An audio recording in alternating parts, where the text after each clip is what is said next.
बंधुओं एवं श्रद्धाशील बहनों, अभी आप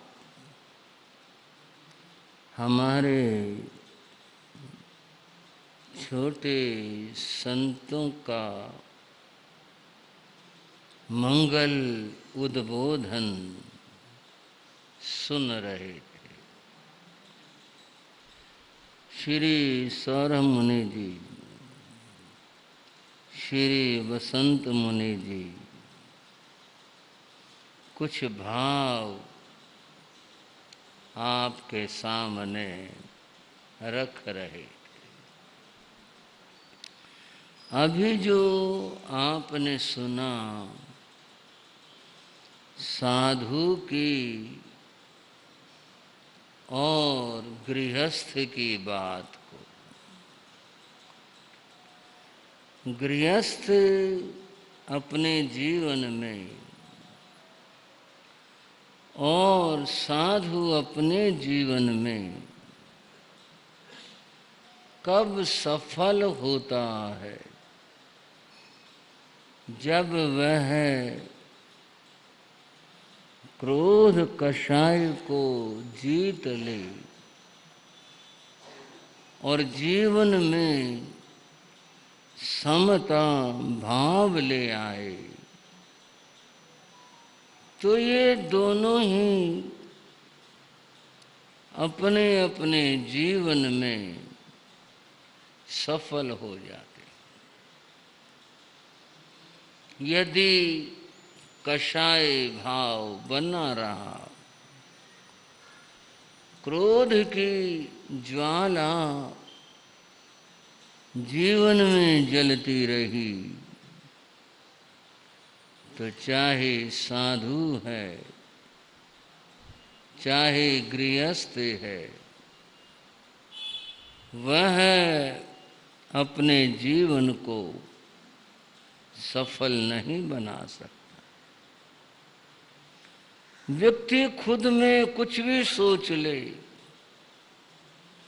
कि मैं बहुत बड़ा हूँ, मेरे सामने कोई बोल नहीं सकता है, ये सब मन के ख्याल है। तथ्य तो यह है, जहाँ जीवन में क्रोध आया, वहीं जीवन का पतन शुरू हो गया। बंधुओं, आज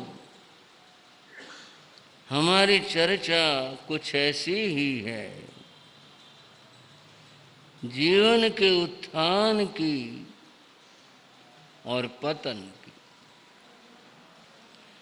जो पतन के रास्ते हैं,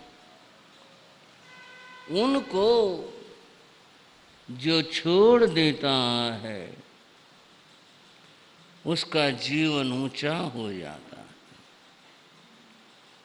वह व्यक्ति महान हो जाता है और कोई बुराइयों को यदि जीवन में अपनाता है, तो वह कितना ऊंचा और बड़ा हो पतित हो जाता। वैसे क्या चीज है, क्या चर्चा है जिससे जीवन के उत्थान और पतन को समझा जा सकता। बंधुओं, हम पिछले समय से कर्मों की चर्चा कर रहे थे। ठीक है भाइयों, भगवान ने 8 कर्म बताए। उन 8 कर्मों के क्या क्या काम हैं और वे हमारे को कैसे प्रभावित करते हैं, ये इस चर्चा में समझा जा सकता है। अभी तक हम 6 कर्मों की चर्चा कर चुके। छठे कर्म का विषय भी बहुत लंबा, ये सारे विषय बड़े व्यापक और विस्तार वाले हैं। अगर हम यूँ सोचें इनको पूरा करना और पूरा कहना है, मुश्किल काम हो। थोड़ा सा बस जानकारी तो हो जाए किसमें क्या बताया गया, ये कुछ जान लें। 7वां कर्म है, उसका नाम है गोत्र कर्म। क्या नाम लिया भाई? गोत्र कर्म। अब प्रश्न ये है, कर्मों की चर्चा चल रही है, अध्यात्म की चर्चा चल रही है, यहां ये गोत्र का मामला कैसे आ गया? यहां इसका क्या संबंध हुआ, क्या बात हुई? गोत्र की तो बात यूं है, सांसारिक दृष्टि से, कि मनुष्य अलग अलग भागों में बंटा। जब अलग अलग भागों में बंटा तो फिर वो जो भाग मनुष्य ने बनाए बांटे, उसका नाम जाति रखा। ये जो जातियां हैं ये मनुष्य कृत हैं या किसी और शक्ति के द्वारा बनाई गई है। जातियां, व्यवस्था जो भारत में रही और चली, वह 4 वर्ण और जातियां तो बहुत सारी रही। जाति को कौम भी कह देते उर्दू में। उसकी संख्या 36 है। उसकी संख्या कितनी है, ये तो बहुत ही शोध का विषय होगा। बात है कि ये जातियां मनुष्यकृत हैं, कर्मकृत हैं, देवकृत हैं। जो देखी गई, जानी गई, पढ़ी गई, भारतवर्ष में 4 तो वर्ण रहे, ब्राह्मण, क्षत्रिय, वैश्य और शूद्र। फिर इनमें जातियां बटी, जातियों में फिर विभाजन हुआ, तो फिर गोत्र आए। इस तरह मनुष्य बढ़ता हुआ चला गया। ये जातीय व्यवस्था मनुष्य ने अपने अहंकार से और अपने बल से बनाई थी। अहंकार अपनी श्रेष्ठता का, बल चाहे शारीरिक हो और चाहे और तरह का बल हो, उसके आधार पर मनुष्य ने ये व्यवस्थाएं बनाई और मनुष्य इस तरह से बंट गया। इस व्यवस्था का अगर हम देखें, विभाजन दूसरे देशों में भी है, अन्य धर्मों में भी है, पर जो भारत का विभाजन है वो तो बहुत ही कठिन है। मनुष्य इतना बट गया, इतना बट गया कि जैसे वस्त्र तार तार हो जाए, इतना फटा धागे धागे होके बिखर गया। ऐसी स्थिति भारतवर्ष में और दुनिया के अन्य भागों में भी इन जातिवाद के कारण से बनी थी। भगवान महावीर और भगवान बुद्ध ये इस जातिवाद के विरोध में खड़े हुए। ये भाषा में थोड़े इतिहास की बोल रहा हूँ। हमारी भाषा जो है वो तो अपनी भाषा होगी, लेकिन जो इतिहासकार कहते हैं कि ये जो और भी कई महापुरुष इनके बाद में आए, ये जातिवाद के विरोध में थे। भगवान महावीर ने जातिवाद का पूर्ण खंडन किया और इसे माना नहीं जातिवाद को।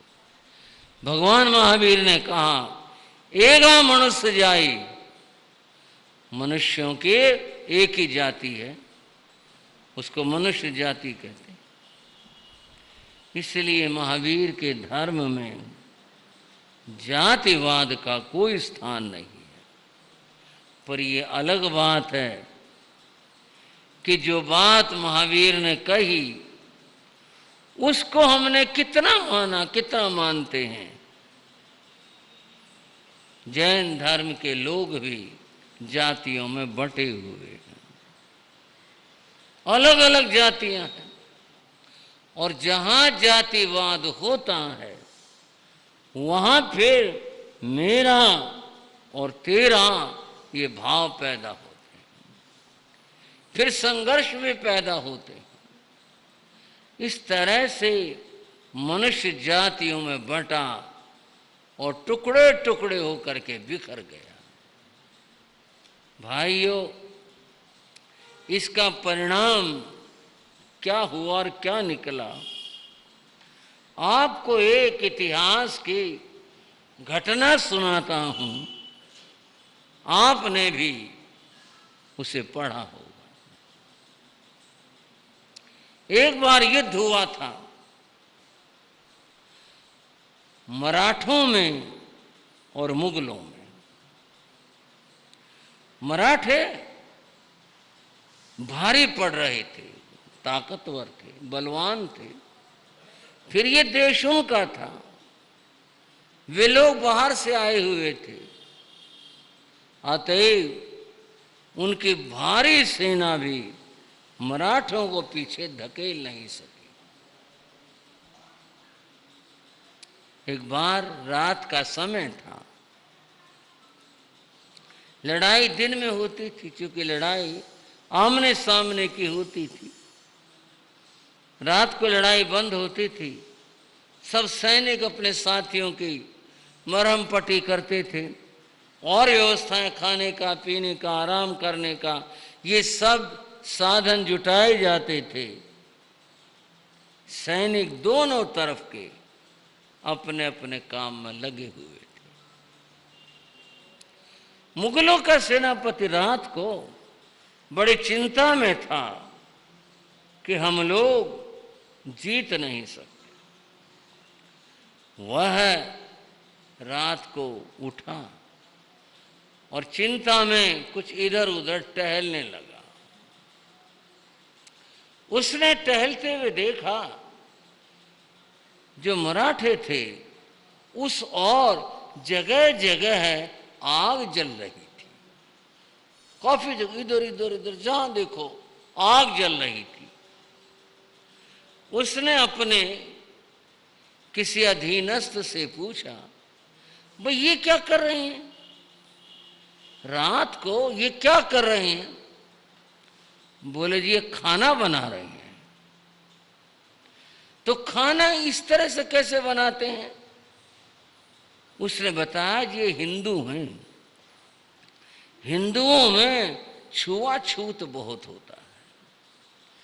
इनमें ऐसी जातियां हैं जो अपने को बड़ा मानती हैं, वो दूसरे का हाथ लग जाए तो खाना नहीं खाती, इस तरह ये अपना अलग अलग बनाते हैं, इनके अपने टोलियां हैं, जो जो जिस जिसके से संबंधित है वो सब अपना अलग खाना बनाते हैं। तो ये खाना बना रहे हैं, जबकि मुगलों का खाना सारे सैनिकों का एक जगह बनता था। बहुत सारे आदमी लगते थे, बड़ा उनका प्रबंध था, तो एक जगह खाना बनता था। वो सेनापति खड़ा हो गया, सोचने लगा हमारी जीत होगी और पक्की जीत होगी। कैसे होगी? कि जो लोग मिलकर बैठकर एक साथ खा नहीं सकते वो लड़ भी नहीं सकते। भाइयों, ये कोई कहानी नहीं है, इतिहास की घटना है। ये इतिहास के पन्नों पर खोजकर कोई पढ़ सकता है इस बात को कि उसने कहा जो मिल करके एक साथ बैठ करके खा नहीं सकते वो कभी जीत नहीं सकते युद्ध को। और दूसरे दिन पूरी ताकत से उन्होंने लड़ाई लड़ी, मराठे पीछे हट गए। भाइयों, क्या पता चला? ये जो पराजय हुई इस देश की एक युद्ध में नहीं अनेक युद्धों में, उसका कारण इस देश के लोगों के अंदर ये जातिवाद भरा हुआ था, इसकी वजह से हुई। और आज भी जातिवाद भरा हुआ है। मनुष्य यहाँ के भारतवर्ष के बटे हुए हैं। भगवान महावीर और महात्मा बुद्ध की बात थी, इन्होंने जातिवाद का विरोध किया था। इन्होंने नहीं माना कोई छोटा होता है, कोई बड़ा होता है। भगवान महावीर ने कहा एक मनुष्य जाति, एक ही जाति है मनुष्य जाति, और बाकी सब व्यक्तियों के अहंकार हैं। इसको उन्होंने स्वीकार नहीं किया।